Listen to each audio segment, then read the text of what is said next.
আসসালামু আলাইকুম। আশা করছি যে যেখান থেকে ভিডিওটা অন করছেন সকলেই আল্লাহর রহমতে ভালো আছেন।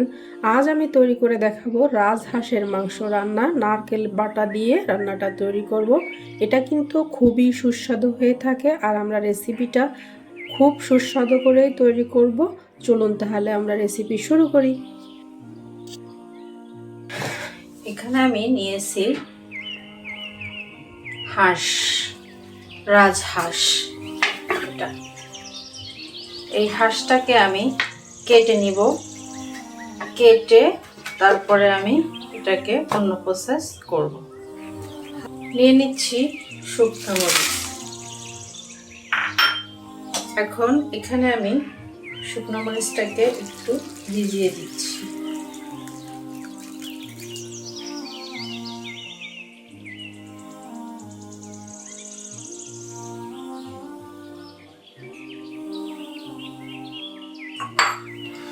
দিয়ে দিচ্ছি রসুন দুটো, হাফ কাপ পেঁয়াজ, এখান থেকে সামান্য একটু পানি। এখন আমি এটাকে ব্লেন্ডার করে নিব। এখানে মাংস নেওয়া হয়েছে 2 কেজি। এখন আমি এখানে প্রথমে দিচ্ছি লবণ 2 টেবিল চামচ। এখন দিচ্ছি 5 টেবিল চামচ লাল মরিচের গুঁড়া, 3 টেবিল চামচ এটা হচ্ছে ধনিয়ার গুঁড়া, জিরার গুঁড়া 3 টেবিল চামচ, হলুদের গুঁড়া 3 টেবিল চামচ, নারকেল বাটা 4 টেবিল চামচ, রসুন বাটা 3 টেবিল চামচ, আদা বাটা 3 টেবিল চামচ, সরিষার তেল হাফ কাপ। মশলাটা আমি পেস্ট করে নিয়েছিলাম, ওটা পেস্ট করা মশলাটা পুরোটাই দিয়ে দিচ্ছি।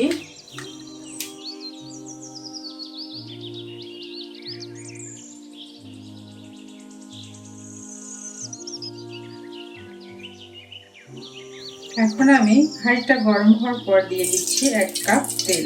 এটা হালকা গরম হওয়ার পর 5 টুকরা এলাচি দিয়ে দিচ্ছি, 8-10টা এলাচি দিয়ে দিচ্ছি, আর এখানে দিচ্ছি 4-5টা তেজপাতা। আমি এখানে দিয়ে দিচ্ছি 1 কাপ পেঁয়াজ।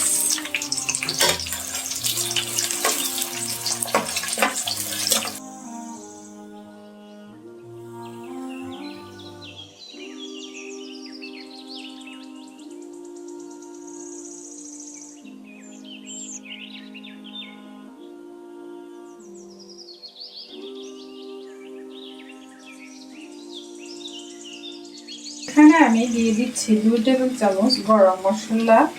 এটা আপনি চাইলে রেডিমেডটা দিতে পারেন, চাইলে ঘরেরটাও দিতে পারেন।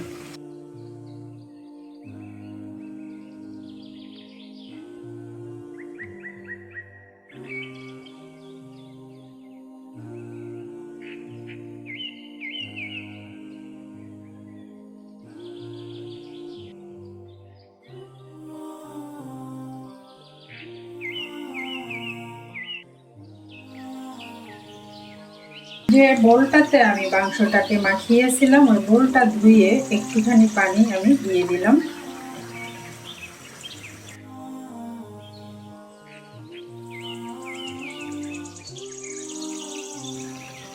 আবারও আমি ঢাকনা দিয়ে দিচ্ছি, চুলার আঁচটা মিডিয়াম করে দিচ্ছি।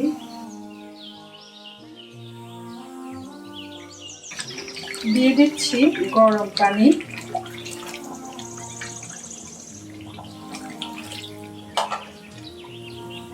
3 কাপ গরম পানি দিলাম। এখন ভালো করে নেড়ে চেড়ে দিচ্ছি, চুলার আঁচটা বাড়িয়ে দিচ্ছি।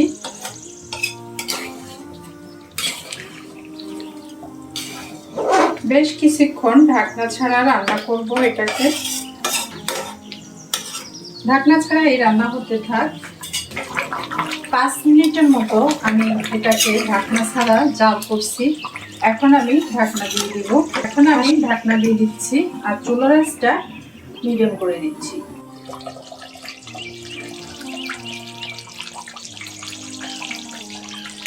হাফ চা চামচ টালা জিরার গুঁড়া।